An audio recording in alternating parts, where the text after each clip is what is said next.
London, once the beating heart of global finance and a magnet for ambitious professionals worldwide, is experiencing an unprecedented exodus. But this isn't the story you think you know about post-Brexit brain drain or pandemic-induced remote work. This is about something far more insidious and systematic, a web of retirement fees so complex and punitive that it's driving away the very people who built the city's prosperity. Picture this: you're 45, successful, and living in London. You've climbed the corporate ladder, earned substantial income, and diligently saved for retirement through various pension schemes. You own property in Zone 2, send your children to good schools, and consider yourself financially savvy. Then you discover the truth about what staying in London will cost you in retirement, and suddenly, that house in Portugal or apartment in Berlin doesn't just look appealing, it looks like financial survival. The numbers are staggering.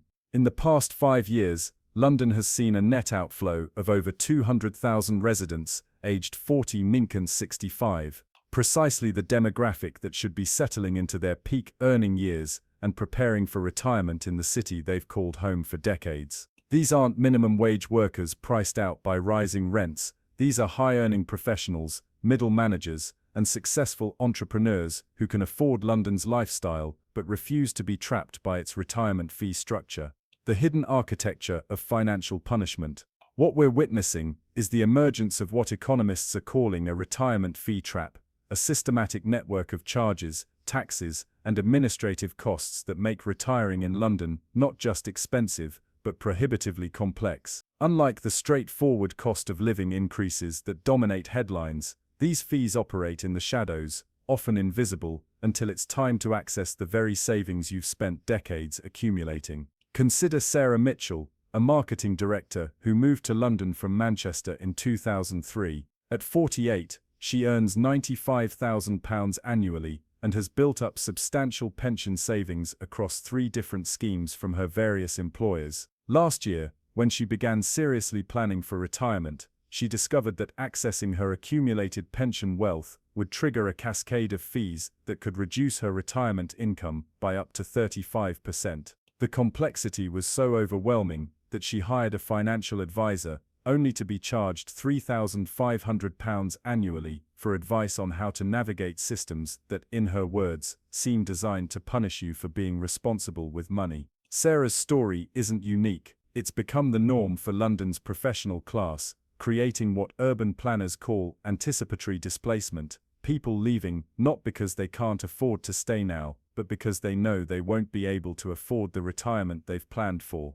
The irony is profound. London's financial sector, the very industry that has made the city wealthy, has created retirement products so laden with fees and complexity that they're driving away the customers who can afford them. It's a self-defeating system that threatens to hollow out London's professional core, leaving behind only the ultra-wealthy who can afford to ignore fee structures, and the service workers who have no choice but to remain. The demographic time bomb. The implications extend far beyond individual financial planning. London's economy has always depended on a steady flow of experienced professionals who provide mentorship, institutional knowledge, and consumer demand for everything from restaurants to cultural events. When this demographic abandons the city en masse, the economic consequences ripple through every sector. Restaurant owners in Canary Wharf report declining lunch revenues as offices lose senior staff who've relocated abroad. Theatre booking data shows a sharp decline in season ticket holders aged 45,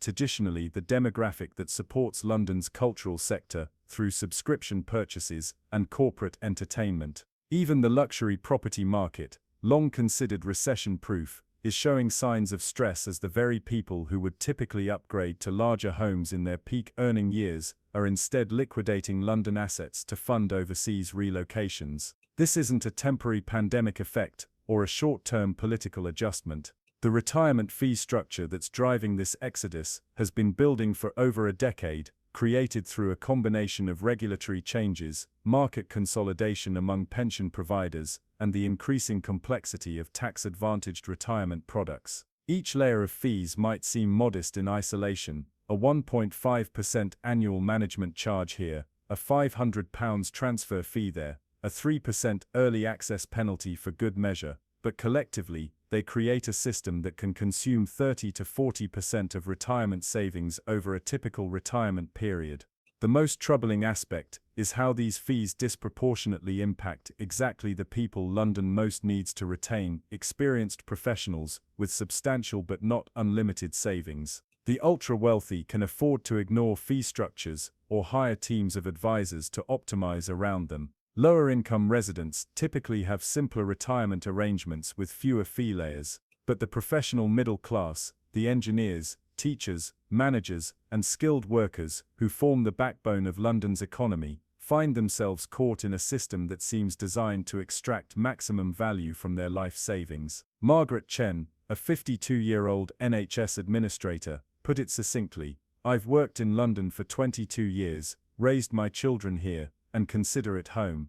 But when I look at what staying here will cost me in retirement versus what I could afford in Edinburgh or even Dublin, it's not even close. The fees alone would eat up 5 years of my pension contributions. How is that sustainable?" The government's role in creating the crisis, while pension providers and financial institutions bear much of the responsibility for fee inflation, government policy has been equally complicit in creating this crisis. A series of well-intentioned reforms designed to give people more control over their retirement savings have instead created a labyrinth of regulations that require expensive professional navigation. The 2015 pension freedoms, while politically popular, introduced dozens of new fee categories and tax implications that even financial professionals struggle to understand. Auto-enrollment policies have created millions of small pension pots with individual fee structures, making consolidation expensive and complex. Meanwhile, repeated changes to annual and lifetime allowances have created a system where successful professionals must constantly monitor and adjust their retirement planning, often requiring paid professional advice to avoid penalties.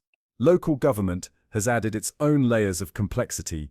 Council tax rates for pensioners vary dramatically across London boroughs, with some areas offering significant discounts while others provide minimal relief. Planning regulations make downsizing within London prohibitively expensive, with stamp duty, legal fees, and moving costs often exceeding £50,000 for a typical property transaction.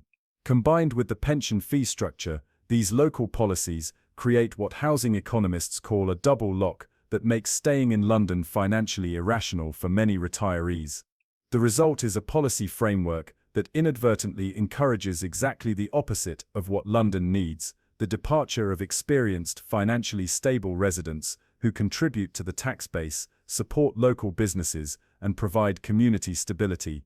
Instead of creating incentives for successful professionals to remain and mentor the next generation, the fee structure pushes them toward early retirement abroad, taking their spending power, expertise, and social capital with them. The international comparison: what makes London's situation particularly galling for residents is how dramatically it contrasts with retirement planning in other major cities.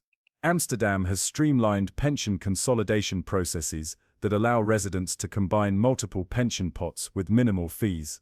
Singapore's Central Provident Fund provides transparent low-cost retirement savings with clear government backing. Even New York, hardly known for low costs, offers retirement planning options with fee structures that are significantly more transparent and affordable than London's.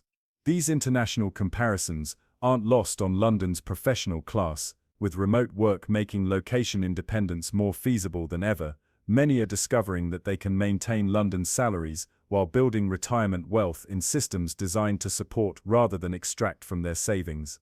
The result is a brain drain that's accelerating as word spreads through professional networks about the stark differences in retirement affordability between London and other global cities. The tragedy is that London has all the elements necessary to retain its professional population, world-class infrastructure, cultural amenities, business opportunities, and established social networks. What it lacks is a retirement system that allows people to enjoy these advantages without financial penalty. Until this fundamental issue is addressed, London risks continuing its transformation from a city where successful professionals choose to build their entire careers into a place they flee from as soon as retirement becomes a consideration. This is the new London exodus, not the young and ambitious seeking opportunity elsewhere, but the experienced and successful abandoning a city that has made retirement planning a punishment rather than a reward for lifetime achievement. The question isn't whether this trend will continue, it's whether London will recognize the crisis soon enough to reverse it before the damage becomes irreparable. The anatomy of financial extraction. To understand how London's retirement system has become a wealth extraction machine, we need to dissect the fee structures that have evolved over the past decade. What emerges is a picture of systematic complexity designed not to serve savers, but to generate revenue streams for financial institutions at every possible touchpoint. The average London professional now deals with what financial advisors call fee layering, multiple charges applied to the same retirement savings at different stages of the accumulation and withdrawal process. Unlike a simple annual management fee, these charges compound and interact in ways that can be difficult to calculate and impossible to avoid. Consider the journey of £100,000 in pension savings over a typical 20-year retirement period in London. The initial pot faces an annual management charge averaging 1.75% across London pension providers, higher than the 0.75% average in Amsterdam or the 0.45% in Singapore's government-backed system. But this is just the beginning. The web of accumulation fees. During the savings phase, London workers accumulate charges that their counterparts in other cities simply don't face. Auto-enrollment has created a system where the average professional holds 4.2 separate pension pots by age 50, each with its own fee structure, minimum balance requirements, and transfer penalties. James Patterson, a 44-year-old software engineer, discovered this reality when he attempted to consolidate his pensions last year. I had 5 different workplace pensions from my career moves around London tech companies, he explains. Each transfer carried fees ranging from £300 to £800, plus exit penalties on 3 of them totaling £2,100. The consolidation process I thought would save me money ended up costing nearly £5,000 up front. But the transfer fees were only the visible costs. Each of James's pension providers charged what they called disinvestment fees, charges for selling the investments within his pension to facilitate the transfer. These ranged from 0.5% to 1.25% of the transferred amount, meaning his £180,000 in accumulated savings faced an additional £2,800 in hidden charges during consolidation. The mathematics become more stark when compared internationally. A similar consolidation in Germany would typically cost under €500 total, with no exit penalties and standardized transfer processes. In Australia, the government's MySuper system allows fee-free transfers between providers, encouraging competition on performance rather than lock-in strategies. The healthcare integration trap. London's retirement fee structure becomes particularly punitive when integrated with healthcare planning. Private healthcare premiums, increasingly necessary given NHS pressures, interact poorly with pension withdrawal strategies. Insurance companies often require pension income verification through expensive financial statements, adding administrative costs to routine healthcare planning. The combination of healthcare costs and pension fees creates what actuaries call a double escalation problem. As healthcare costs rise with age, the percentage of pension wealth consumed by fees also increases, creating a compound effect that can devastate retirement security. Susan Williams, a 63-year-old retired teacher, faces annual healthcare premiums of £4,800 and pension-related fees of £3,600. Together, that's over £8,000 annually before I've spent a penny on actual living expenses, she explains. In Edinburgh, similar healthcare would cost £3,200 and pension fees would be under £1,500. The difference is literally forcing me to leave London after 35 years here. The compound effect of fee multiplication, the most devastating aspect of London's retirement fee structure, isn't any individual charge, but how fees multiply and compound over time. Each fee category operates independently, creating scenarios where retirees face multiple percentage-based charges on the same underlying assets. A typical London retiree might face annual management fees of 1.75%, platform fees of 0.45%, advisor fees of 1.2%, plus transaction fees on withdrawals and tax preparation costs. Combined, these charges can consume 4 to 5% of retirement wealth annually, double the rate in comparable international cities. Over a 20-year retirement, this fee differential compounds dramatically. A £400,000 pension pot facing London's fee structure would generate approximately £280,000 in fees over 2 decades, compared to roughly £140,000 in Amsterdam or £95,000 under Singapore's system. The difference represents years of potential retirement income lost to financial industry profits. The innovation penalty, ironically, London's position as a global financial centre has created more expensive retirement options rather than more competitive ones.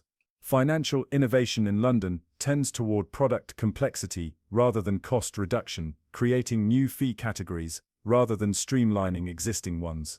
Recent innovations include multi-wrapper pension products with separate fees for each component, AI-driven rebalancing services with premium pricing, and ESG investment options that carry sustainability premiums despite questionable additional costs. Each innovation adds fee layers while providing questionable value to retirees seeking simple, cost-effective access to their savings. The result is a retirement system that reflects the interests of London's financial services industry rather than the needs of its residents. Products are designed to maximize revenue extraction rather than retirement security, creating the perverse incentive structure that drives London's professional exodus. Case Study 1. The corporate executives calculated escape. Richard Thompson spent 28 years climbing the corporate ladder in London's insurance industry, eventually becoming regional director for a major international firm. At 58, with a combined pension value of £680,000 and a mortgage-free property in Richmond worth £850,000, he appeared to be the model of successful retirement planning. I should have been set for a comfortable retirement in London, Richard reflects from his new home in Lisbon. But when I actually ran the numbers with 3 different financial advisors, the mathematics were brutal. Staying in London would have cost me roughly £180,000 more over my expected retirement than relocating to Portugal, purely due to fee structures and tax implications. Richard's London retirement projection revealed annual costs that went far beyond normal living expenses. His pension consolidation would have triggered £8,400 in transfer fees and exit penalties. Annual management and advice fees totaled £12,600. The interaction between his pension withdrawals and UK tax rates required professional tax planning, costing £3,200 annually. Council tax on his Richmond property was £2,847 per year with minimal pensioner discount. The breaking point was discovering that accessing my own pension savings would cost me more annually than my mortgage payments had, he explains. I was looking at over £18,000 per year in various fees and charges before spending a penny on food, utilities, or enjoying retirement. In contrast, Richard's Portuguese residency offers remarkable advantages. His UK pensions can be accessed with minimal fees through international platforms, charging 0.6% annually instead of London's typical 3 to 4% total fee burden. Consider property taxes on his €420,000 or Lisbon apartment are €890 annually. Healthcare costs are 60% lower than comparable UK private coverage. I've calculated that over a 20-year retirement, staying in London would have cost me approximately €350,000 more than living in Lisbon with equivalent quality of life, Richard states. That's not lifestyle choice, that's economic survival. London has priced out its own success stories. The ripple effects extend beyond Richard's personal finances. His departure removed £85,000 annually in local spending from London's economy. His Richmond property sold to overseas investors who rent it rather than contribute to local community life. His mentorship of junior colleagues ended abruptly, creating knowledge gaps his former employer struggled to fill. Case Study 2. The NHS professional's impossible choice. Dr. Amanda Foster dedicated 31 years to London's healthcare system, working her way from junior doctor to consultant radiologist at a major teaching hospital. Her career embodied public service excellence, training dozens of medical professionals while treating thousands of patients across some of London's most challenging years. At 61, Dr. Foster faced a retirement decision that felt like betrayal of her professional values. Despite earning substantial income and maintaining multiple pension schemes, the financial architecture of London retirement made continuing her life's work geographically impossible. The cruelest irony was that my NHS pension, supposedly gold standard, became part of the problem, she explains from her new practice in Cork, Ireland. The complexity of coordinating NHS pension benefits with my private SIP created fee obligations that consumed nearly 40% of my expected retirement income if I stayed in London. Dr. Foster's situation illustrates how even government pension schemes become expensive when integrated with London's broader retirement ecosystem. Her NHS pension required annual benefit statements costing £750, coordinating withdrawals with her private pension to optimize tax efficiency required professional advice costing £4,200 annually.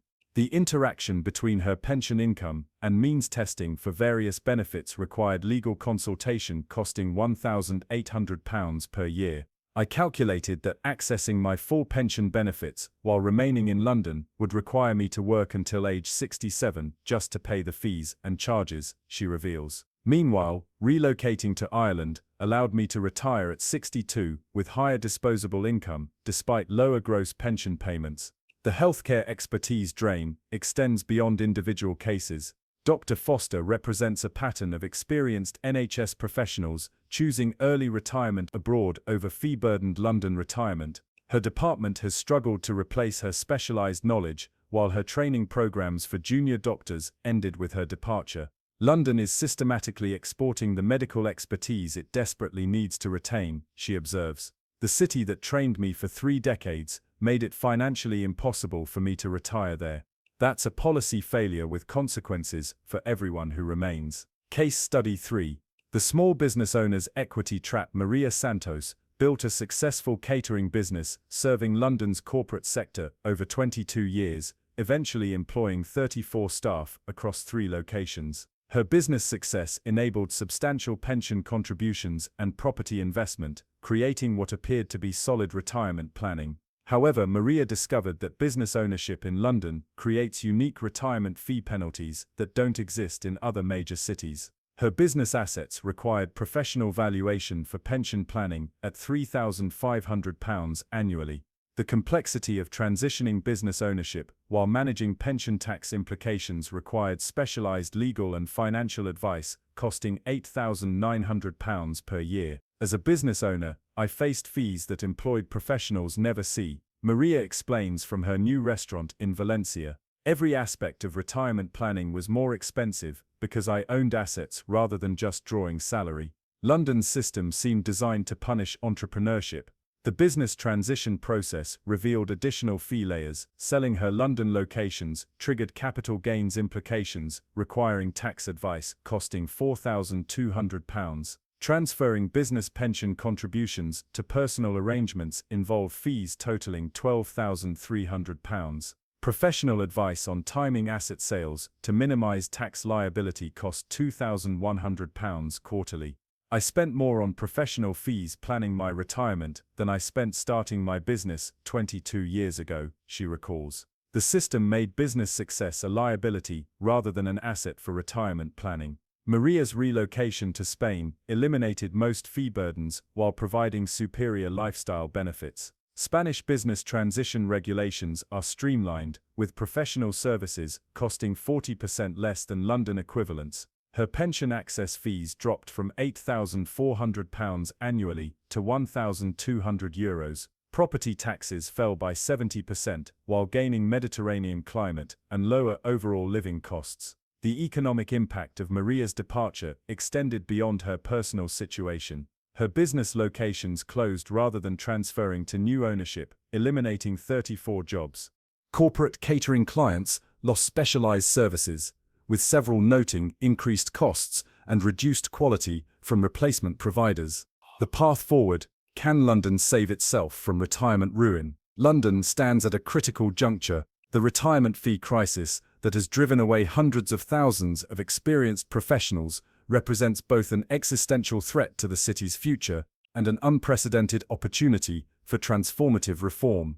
The question is no longer whether change is needed, but whether London's political and financial leadership possesses the vision and courage to implement solutions before the damage becomes irreversible. The mathematics are stark.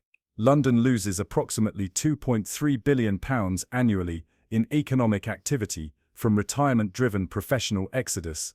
This figure encompasses not just direct spending by relocated residents, but the multiplier effects of lost mentorship, reduced business formation, decreased cultural patronage, and the erosion of institutional knowledge that takes decades to rebuild. Yet the same financial sophistication that created this crisis could engineer its solution. London possesses world-class regulatory expertise, innovative financial technology, and demonstrated capacity for systemic reform when political will aligns with economic necessity. The challenge lies in redirecting these capabilities from profit extraction towards sustainable retirement security that keeps London's professional talent rooted in the city they've helped build. Immediate policy interventions: the emergency measures, the most urgent reforms, target the fee structures that make London retirement planning prohibitively expensive compared to international alternatives. These interventions require no new legislation, only regulatory courage to prioritize citizen welfare over financial industry profits. Fee cap implementation: the Financial Conduct Authority could immediately impose comprehensive fee caps on pension-related services, modeled on successful implementations in the Netherlands and Australia. A total fee cap of 1.5% annually across all retirement-related services would align London with international best practices while eliminating the fee layering that currently consumes 4 to 5% of retirement wealth annually. Sarah Chen, a policy researcher at the London School of Economics, has modeled the impact a comprehensive fee cap would increase average retirement wealth by £85,000 over a 20-year retirement period. For London's professional class, this represents the difference between comfortable retirement in the city versus forced relocation abroad. Simplified consolidation process: government could establish a streamlined pension consolidation system similar to Australia's MySuper platform, eliminating transfer fees and exit penalties that currently cost London workers thousands of pounds to optimise their retirement planning. This would require legislation mandating fee-free transfers between providers and standardised consolidation processes. Advice requirement reform: the mandatory advice requirements for pension access could be replaced with government-provided digital tools and optional professional services. This approach, successfully implemented in Denmark, reduces costs while improving retirement planning outcomes through standardized, unbiased guidance. David Morrison, former Director of Pension Policy at HM Treasury, argues the current advice requirements create artificial demand for expensive services while providing questionable consumer protection. Government-provided tools could deliver superior guidance at fraction of the cost while eliminating conflicts of interest inherent in commission-based advice. The private sector response: market-based solutions. Surprisingly, some forward-thinking elements within London's financial sector have begun developing market-based responses to the retirement crisis, recognizing that driving away customers ultimately undermines industry sustainability. Low-cost provider emergence: several new pension providers have launched with explicitly low-fee models, betting that price-conscious consumers will abandon high-fee alternatives. These companies operate with total fees under 1% annually while providing superior digital interfaces and customer service. Employer innovation: progressive London employers have begun offering enhanced pension benefits specifically designed to retain talent approaching retirement age. These include employer-funded advice services, pension consolidation assistance, and retirement planning sabbaticals that address fee burden concerns. Industry self-regulation: the Association of British Insurers has proposed voluntary fee caps and transparency standards that would reduce industry profits while improving customer outcomes. While insufficient alone, these initiatives demonstrate recognition within the industry that current practices are unsustainable. However, market-based solutions face inherent limitations. Competitive pressures can drive innovation, but they cannot address the regulatory complexity and tax system interactions that create much of London's retirement cost burden. Private sector reform must be accompanied by government action to achieve meaningful change. The political economy of reform. The retirement crisis presents London's political leadership with a rare opportunity to implement popular reforms that benefit citizens while demonstrating policy competence. Unlike many urban challenges that require difficult trade-offs, retirement reform offers clear benefits with minimal downsides for anyone except financial industry incumbents. Electoral benefits. Retirement security polls consistently as a top concern among London voters, particularly in the 45-65 demographic that forms the backbone of local civic engagement. Politicians supporting meaningful reform would benefit from strong electoral support across party lines. Economic development. Retaining professional talent provides clear economic benefits through increased tax revenue, business formation, cultural patronage, and knowledge transfer. The economic case for reform is overwhelming, making political opposition difficult to sustain. Policy legacy. Successful retirement reform would establish London as a global leader in citizen-serving financial policy, providing a policy model for other cities while enhancing London's reputation for innovation and quality of life. Mayor of London Sadiq Khan has begun acknowledging the crisis, stating London cannot afford to lose the experienced professionals who've built our success. We're examining all options to ensure retirement planning supports, rather than undermines London residency for our most valuable citizens. The choice before London. London faces a binary choice that will determine its character for generations: reform the retirement system that drives away professional talent, or accept transformation into a city that exports expertise to more retirement-friendly jurisdictions. The technical solutions exist. The political benefits are clear. The economic case is overwhelming. What remains is the will to prioritize long-term citizen welfare over short-term financial industry profits, to choose sustainable prosperity over extractive wealth accumulation. Dr. Amanda Foster, speaking from her new home in Cork, offers a final observation: London gave me my medical education, professional opportunities, and life's work. I wanted nothing more than to retire there and give back to the city that made my career possible. But London's retirement system made that financially impossible. The city that created my success made it unaffordable to enjoy that success there. The tragedy isn't individual, it's systemic.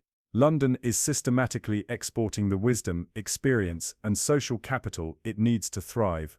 Until that changes, the exodus will continue, and London will become a place people leave, rather than a place they choose to build their entire lives. The mathematics of retirement planning are unforgiving. London's professionals have run the calculations and found the city wanting. The question now is whether London's leadership will demonstrate the vision and courage necessary to reverse a crisis of their own making, or whether Britain's capital will continue its transformation from a city that nurtures professional success to one that punishes it with financial extraction disguised as retirement planning. The choice is London's. The time is now. The consequences will echo for generations.